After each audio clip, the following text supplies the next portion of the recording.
இன்னைக்கு +2 ரிசல்ட். இந்த வீடியோ பார்த்துக்கிட்டு இருக்க உங்கள் வீட்டு பசங்களும் +2 என்ன பண்ணியிருப்பாங்க, எழுதியிருப்பாங்க. ஓகேங்களா? எல்லாரும் பாஸ் ஆகிருப்பாங்க அப்படின்ட்டு நம்புகிறேன். சரி, இந்த வீடியோ யாருக்கு அப்படின்னு கேட்டிங்கன்னா, +2ல் ஃபெயில் ஆன அந்த பசங்க பார்க்க போகிறது கிடையாது. அவன் ஃபெயில் ஆகி அழுது கிடப்பாளுவ. இந்த நேரத்தில் கடந்துக்கிட்டு +2 ஃபெயில் ஆனவர்களுக்காக ஒரு மோட்டிவேஷன் ஸ்பீச்சு அப்படின்னா உட்காந்து பார்க்க மாட்டாங்க. பெற்றோர்கள் யாராவது ஒருத்தருக்காவது ஆண்டவராக இயேசு கிறிஸ்து இந்த வீடியோவை என்ன பண்ணுவாங்க, உங்களுக்கு காட்டுவாங்க அப்படின்ற நம்பிக்கையில் பதிவிடுறேன். அதாவது ஃபெயில் ஆகிட்டாங்க, ஓகே, அதையே சொல்லி திட்டிட்டு கிடக்கலாமா? இல்லை மார்க் கம்மியாக எடுத்துக்கிட்டாங்க, அதையே சொல்லி திட்டலாமா? அதாவது ஒரு நிகழ்வு ஒன்று சொல்கிறேன், ஒரு சாட்சி.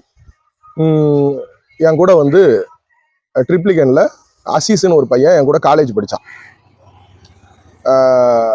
நான் வந்து இது தரமணி சிபிடி சென்ட்ரல் கவர்மெண்டோடது. அந்த காலேஜில் படிக்கும்போது என் கூட என்ன பண்ணான்னா அசீஸ்ன்னு ஒரு பையன் படித்தான்.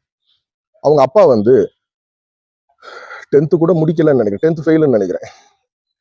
என்ன பண்ணியிருக்காப்புல, மனசோர்வாக போய் ட்ரிப்ளிகன் அங்கே ராயப்பேட்டா எல்லாமே பக்கத்தில் தான் இல்லையா, ராயப்பேட்டை கவர்மெண்ட் ஹாஸ்பிட்டல் வாசல் அது பக்கத்தில் அந்த உட்லண்ட்ஸ் தேட்டருக்கு அந்த சைடு வந்து ஒரு டீ கடை, அந்த மணிக்குண்டு பக்கத்தில் அங்கே ஒரு டீ கடையில் என்ன பண்ணிட்டு இருந்திருக்காரு, டீ குடிச்சிட்டு இருந்திருக்காப்புல.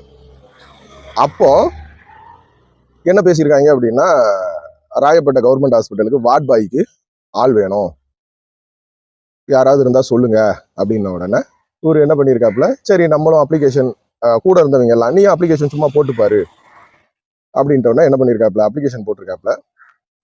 அப்ளிகேஷனை கொண்டு போய் கொடுக்கும்போதே அங்கே வாண்டட் இருந்த உடனே, தேவைப்பட்ட உடனே என்ன பண்ணிட்டாங்க, இவரை வந்து வேலைக்கு எடுத்துக்கிட்டாங்க. இப்போ இறந்துட்டாப்புல. அவர் சாகிற வர government staff, government hospital government staff அவர். இப்போ வார்ட் பாய்க்கெல்லாம் உங்களுக்கு வேகன்சியே கிடையாது. நீங்க போயிட்டு ஐயா நான் வந்து என்ன பண்ணியிருக்கேன், நான் வந்து மெடிக்கல்ல நான் அப்படி சாதிச்சிருக்கேன் இப்படி சாதிச்சிருக்கேன் பார்த்துக்கிடுங்க, நான் அந்த படி படிச்சிருக்கேன் இந்த படி படிச்சிருக்கேன்னால வார்ட் பாய் வேலைக்கு அவ்வளோ டிமாண்டு கவர்மெண்ட் ஹாஸ்பிட்டல்ல. அதுக்கப்புறமா அந்த அசீஸோட அப்பா அவரு கூட நிறைய பேர் அப்ளிகேஷன் போட்டிருக்காங்க. அவங்க அத்தனை பேருக்குமே வேலை கிடைக்கல.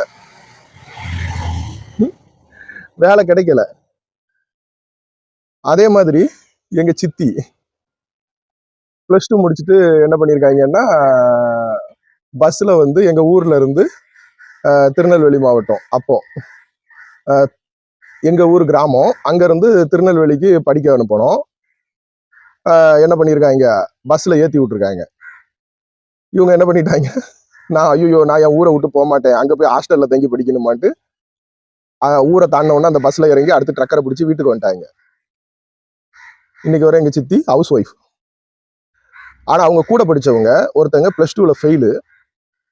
அவங்க இன்னைக்கு திருநெல்வேலியில காது கேளாத ஒரு பள்ளி இருக்கு, நம்ம CSI அசோசியேஷன் நடத்துது. +2 ஃபெயிலு அவங்க இன்னைக்கு அந்த காது கேளாத ஒரு பள்ளி ஹையர் சேலரியில என்ன பண்றாங்க, ஒர்க் பண்றாங்க. இது வந்து சரி, இந்த மாதிரி உள்ளவங்க ஒரு கவர்மெண்ட் ஜாப்பு, இந்த மாதிரி உள்ளவங்க. அது இல்லாம இன்னைக்கு நீங்க ஒண்ணு இல்ல, இந்த வீடியோவை கிராமங்கள்ல இருந்து யாராவது பார்த்துக்கிட்டு இருப்பீங்க, உங்க வீட்டு பிள்ளைகள் +2ல ஃபெயிலு இல்லை கம்மி மார்க் அப்படின்னா ஒண்ணு இல்லை, சென்னைக்கு வாங்க. அப்படியே என்ன பண்ணுங்க, புதுப்பேட்டை, இன்னும் எங்க வீட்டு பக்கத்துலயே ராமாபுரம், இந்த மாதிரி ஏரியாக்களுக்கு வந்து பாருங்க, ஏகப்பட்ட கைலாங்கடை, பழைய பொருள் வாங்கி விற்கிறது. அழுக்கு சட்டையோட நிப்பாங்க, ஆனா மல்டி மில்லியனியர். இன்னைக்கு ஒரு படிச்சவன் ஒரு டீசெண்டா ட்ரெஸ் பண்ணிக்கிட்டு கீழே பாக்கெட்ல இருந்து விழுந்த தன்னோட பேனாவை எடுக்க மாட்டோம், முதுகு வளையாது. டீசென்சி பார்ப்போம். டீசென்சி பார்த்துக்கிட்டு 15,000 ரூபாய் 20,000 ரூபாய் சம்பளத்துக்கு ஒருத்தங்கிட்ட கையை கட்டிக்கிட்டு கூனி குறுக்கி அவன்கிட்ட திட்டு வாங்கிக்கிட்டு வேலை பார்த்துக்கிட்டு இருப்போம். மாசம் 10ஆம் தேதி சம்பளம் வருதா, 7ஆம் தேதி சம்பளம் வருதா, என்ன 20,000 வந்து இப்பெல்லாம் வந்த மாதிரி இருந்துச்சு. அதுக்குள்ள வீட்டு வாடகை கட்டணும், LIC கட்டணும், சீட்டு பணம் கட்டணும், காலி. ஆனா இன்னைக்கு 10th ஃபெயில் ஆனவங்க, +2 ஃபெயில் ஆனவங்க இன்னைக்கு தொழில் அதிபர்கள், பல பேருக்கு வேலை கொடுத்துக்கிட்டு இருக்காங்க. அவங்க கிட்ட போனீங்கன்னா 50-60 பேர் என்ன பண்றான், படிச்சவன் வேலை பார்க்கான். அந்த மாதிரி உங்க பிள்ளைகளை என்ன பண்ணுவாங்க, பெரிய தொழில் அதிபர்களா வருவாங்க. நான் சொல்றது பொய்யா இருந்துச்சுன்னா நீங்க இப்பவுமே கிளம்பி வாங்க. சரியா? ஏகப்பட்ட கடைகள் போய் பாருங்க. மளிகை கடையில் ஆரம்பிச்சு சூப்பர் மார்க்கெட்ல இருந்து இன்னைக்கு எல்லாருமே பெரிய பெரிய லெவல்ல இருக்கிறவங்க எல்லாம் 10th 12th ஃபெயில் ஆனவங்களா தான் இருப்பாங்க. பாஸ் ஆனவன் என்ன பண்ணுவான்? அண்ணே கொசுவத்திரி எத்தனை பாக்கெட் கொண்டு வந்து போடன்ட்டு அதே கடையில 10th 12th ஃபெயில் ஆன ஒரு முதலாளியா உட்காந்துருப்பாரு. அதே கடையில இவன் சேல்ஸ்ல என்ன பண்ணுவான்? போய் படிச்சவன் லேப்டாப் வச்சுக்கிட்டு பருப்பு எவ்வளோண்ணே வேணும், அரிசி எவ்வளோண்ணே வேணும், குடோன்ல இருந்து எடுத்துட்டு வர சொல்லவானே அப்படின்னுட்டு கெஞ்சிக்கிட்டு கிடப்பான். இவரு சொந்தமா என்ன பண்ணுவாரு? இவரு கொடுக்குற சம்பளத்துல 50-60 பேர் அவன் வீட்டுல அடுப்பெரியும் பிளஸ் அவன் பைக்கு காருக்கு பெட்ரோல் போடுவான். அந்த அளவுக்கு ஆண்டவர் என்ன பண்ணுவார்? உயர்த்துவார். ஒரு காரியம் உங்களுக்கு தடைபடுது, ஒரு விஷயம் அப்படின்னா உங்க பிள்ளைகள இதோட அவங்க வாழ்க்கை கிடையாது. அம்மா அப்பா அப்படிதான் நினைச்சுக்கிறது. ஃபெயில் ஆகி போயிட்டான், வீட்டு பக்கத்துல இருக்கவன் வந்து கேட்பான். என்ன சொல்லுவாங்க, எரியிற வீட்டுல எண்ணெயை ஊத்துவான். என்ன உன் பையன் ஃபெயில் ஆயிட்டானா, அவன் பொம்பளை பிள்ளை ஃபெயில் ஆயிட்டாலா, எனக்கு அப்பவே தெரியும் பாத்துக்கா. அவங்க புள்ள 250 மார்க் எடுத்து பாஸ் ஆயிருப்பான், உங்க புள்ள 249 மார்க் எடுத்து ஃபெயில் ஆயிருப்பான். என் புள்ளலாம் எப்பேற்பட்ட ஆளு தெரியுமா அப்படின்னு பீத்துவாங்க. அதனால வெக்கப்பட்டுக்கிட்டு கூனி குறுக்கி வீட்டுக்குள்ளலாம் இருக்காதீங்க. பாஸ் ஆன உன் புள்ள லேபர், ஃபெயில் ஆன என் புள்ள முதலாளி. உன் புள்ள என்கிட்ட, என் பையன் கிட்ட, என் பொம்பளை பிள்ளை கிட்ட வந்து சம்பளத்துக்கு வேலை பார்க்க போறான் அப்படின்னு திமிரா என்ன பண்ணுங்க, இருங்க. சரிங்களா? யாருக்காவது ஒருத்தருக்காவது இந்த வீடியோ பிரயோஜனப்பட்டிருக்கும் அப்படின்ட்டு நம்புறேன். இதே மாதிரி மோட்டிவேஷன் வீடியோ எல்லாம் போட்டேங்க. என் ட்ராக்கை வந்து மோகன் சிலாசர்ஸ் மாத்தி விட்டார். அதுல இருந்து என்னால என்ன பண்ண முடியல, வெளியே வர முடியல.